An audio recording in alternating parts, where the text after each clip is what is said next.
Ryan Grim is many, many things, only some of which I can say publicly, but he's an outstanding investigative journalist. He is the co-founder of the superb new news site, the Drop News site. I think it's about 9 months old or so now. He is also a co-host of Breaking Point. He's always everywhere, taking care of everything journalistically and in every other way. He's a real hustler. He's also a good friend of mine, and I'm delighted to welcome him to the show. Ryan, it's great to see you. Good evening.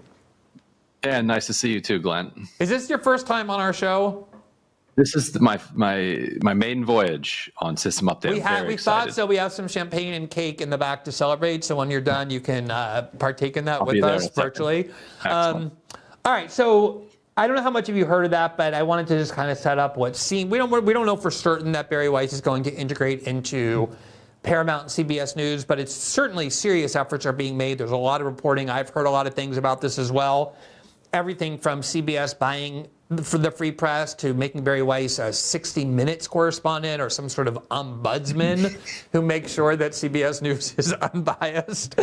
But you have an article about the Free Press, which is the vehicle that she uses to further her various agendas.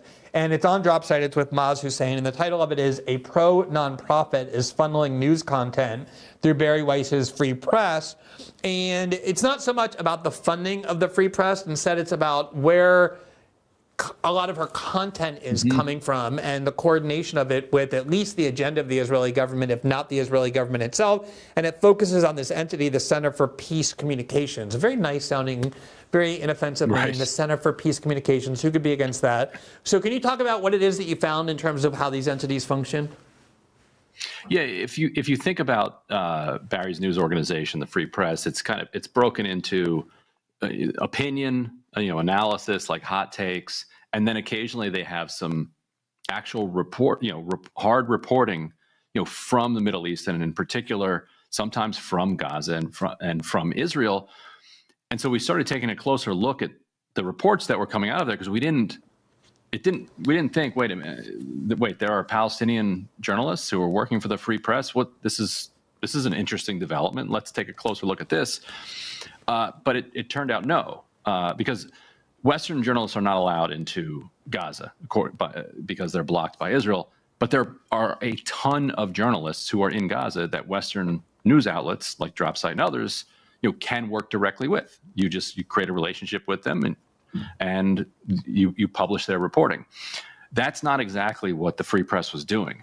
Every article where they had hard reporting coming out of the region was partnered with this organization that you just named, the CPC, this Center for Peace Communications.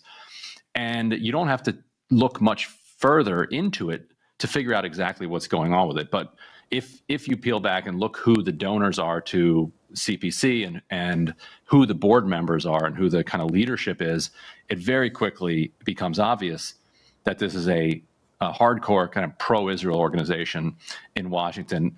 The most prominent board member at this group is a guy named Dennis Ross, who I'm sure you're very familiar with throughout the years. He's been, since the 1990s, going in and out of different administrations in both parties, and what was always known as, one of Israel's greatest allies within whatever administration he was in. So as soon as you see Dennis Ross on there, you're like, okay, we kind of get a clear idea of what's going on. Some of the donors to this organization are also donors to this organization called FDD, Foundation for Defense of Democracies. And when they say democracies, plural, they mean Israel being the only democracy in the Middle East as it's trademarked, and then the United States being a democracy. So we're defending the relationship among these democracies. FDD is this notorious kind of pro-Israel organization in Washington. Like hardcore, so warmonger, neocon, like one of the worst, most extreme, going back a couple decades at least. So right, they have never met a scenario where they didn't want to use American weapons to resolve it. Or American force on behalf of Israel. Right. And they were a big pusher of the American involvement in the war with Iran, obviously, just to put it mildly. So one of the interesting points that your article makes is in examining some of these articles that purport to be hard news, is they're constantly promoting exactly the factions that the Israeli government also wants to promote. So they'll suddenly get access to anonymous people in Lebanon who claim to have been kidnapped by Hezbollah, or are Lebanese saying Hezbollah is ruining our country, or they're Gazans who speak out anonymously about how much everyone hates Hamas. And they even, the Israelis, as part of this cynical plan over the last year to basically fund and create yet another former, I guess you could say, al-Qaeda terrorist group, similar to the ones they found formed in Syria, to be the rival group to Hamas. And Bari Weiss and her outfit were there promoting the head of this group, despite being someone with a clear history of what the United States has regarded as Islamic terrorism. And it got me thinking, Ryan, and obviously a lot of this is being facilitated by these kind of groups connected to the Israeli government and the Israeli government itself, getting Bari Weiss these access to these. You know, in that now famous interview that Tucker Carlson did with Ted Cruz, there was a part where he was asking about AIPAC and the role it plays and whether it should register as a foreign agent. And Tucker was essentially saying it seems clear they're just an arm of the Israeli government. And Ted Cruz said, oh, that's not true. They differ all the time. And Tucker said, give me one example where they differ. And Ted Cruz stuttered because, of course, there never is one. Is there ever any difference in terms of this quote unquote hard news reporting between the policy aims of the Israeli government and the free press? And do you think a similar question is warranted about registering as a foreign agent? We haven't seen any difference. The best way to predict, what the Center for Peace Communications and Free Press in collaboration are going to report in coming days is what is the kind of Israeli propaganda line. And so, for instance, this organization was heavy in promoting, like you said, these voices who were critical of Hamas and were out in the streets protesting. And that's great. People should protest Hamas if they want to protest Hamas. It turned out that these were the kind of the first Palestinians that the Free Press had found any sympathetic relationship to since the start of the organization. And the things that they were saying, and like you said, often anonymously, just perfectly married with what Israelis were saying, Palestinians ought to be saying about Hamas. And we looked into some of the reporting that they were doing, and it would clash with what had been reported elsewhere. Like, for instance, there was one case where you don't even need to get into details, but like one person was said to have been beaten, and they said that he was dropped off, according to the CPC, dropped off in front of his mother's home. Other reporting elsewhere was that he'd been dropped off at the hospital. And so you start to think, like, well, wait a minute, like what's going on here between the reality of what happened and it going through this pro-Israel organization and then to this news organization? Because that's the thing. If you want to be a nonprofit that parrots the line of the Israeli government, you should go ahead and do that. Like, this is a free country. Go ahead, file your 990s and do that. To then call it the Free Press, to call it a news organization, and to say that it's doing heterodox work against the interests of the powerful, was the part that kind of was a little bit lacking to us. But I think and what Ted Cruz is relying on, and I think what the Free Press can rely on here too, is that even though they were doing the exact same thing that the Israeli government wants them to do, they're all Americans and they're doing it kind of on their own, and they're doing it in conjunction with the Israeli government, but they're not being paid directly by the Israeli government to do it. And so that is how they, I think, thread that needle that they don't need to register. Right. Although, obviously indirect payments and then coordination with the foreign agent certainly would give a federal prosecutor very good grounds to argue that you should have. Sure. With any other country, you'd have your lawyer would be saying, go register. You better be safe and just register here. And of course, they have, by the way, a very similar dynamic with Iran. The people they prop up, not just the Free Press, but all Israeli supporters, as the true spokespeople of the Iranian government, including the Shah's son, are always very pro-Israel, always blaming Hamas. Perfect spokesman for the Israeli people who just so happen to be the real voices of Iran. All right, let me ask you a little bit about this transaction. The proposed transaction that seems to be the one currently on the front burner, which is where they wouldn't just hire Bari Weiss, but David Ellison, the son of Larry Ellison, would use the fortune he inherited to buy the Free Press for something like a reported $250 million. I remember when Bari Weiss was hired away from the Wall Street Journal by the New York Times, she was hired at exactly the same time as Bret Stephens was. And I remember a bunch of liberals, most liberals were focused on Bret Stephens. They were outraged that he was going to the New York Times because he was like anti-climate change and pro-choice or whatever, pro-life or whatever. And that was when I wrote my first article on Bari Weiss, saying she's by far the more consequential hire. She's very, very shrewd. She understands the kind of rhythms and dynamics of new media.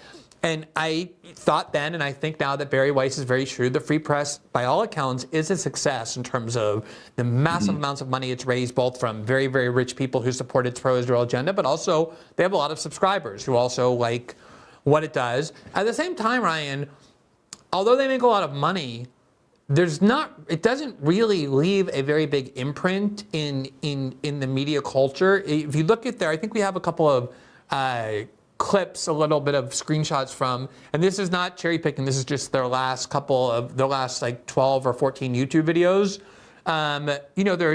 It's hard to see on the screen, but it's something like, they're getting like 5, 6, 7,000 views of videos, sometimes 14, 20, maybe once in a while, like once a month, they'll get like one that's 200. I mean, this is a very small YouTube channel. Like that's an okay YouTube channel, but it's not a $250 million new media company that anybody would ever remotely consider a kind of money like that. So when you have something in your article about what seems to be the extremely inflated valuation, what do you mean? What do you mean by that? And what would be the motive in overpaying? I mean, billionaires generally don't like to overpay for things unless there's a really good reason.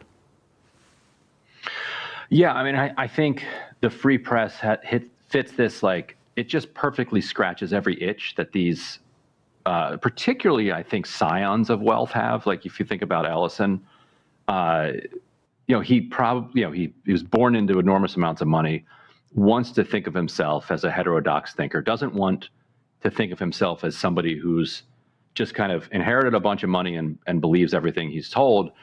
And the Free Press, when it launched, was cutting against the kind of woke cancel culture grain.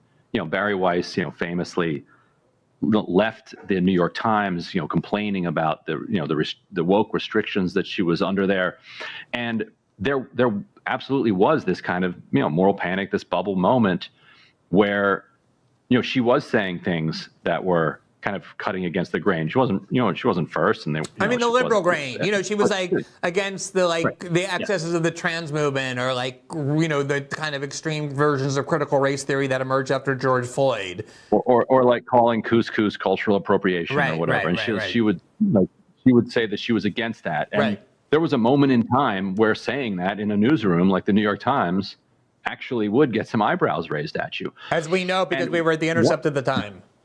Right. We got eyebrows raised at us. Yes.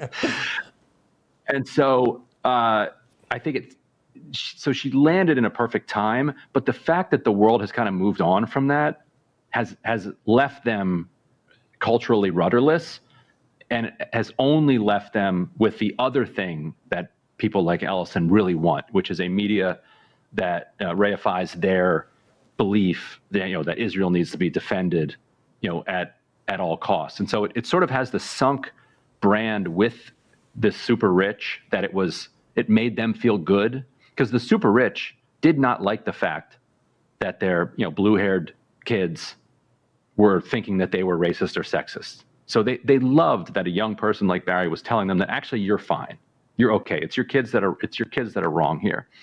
So I think they have some legacy appreciation for that, and then the steadfast support for Israel makes it like a very comforting, like it's as comforting to power as it could possibly be, because it allows them to feel, a little bit like a edgy, little new media. Yeah.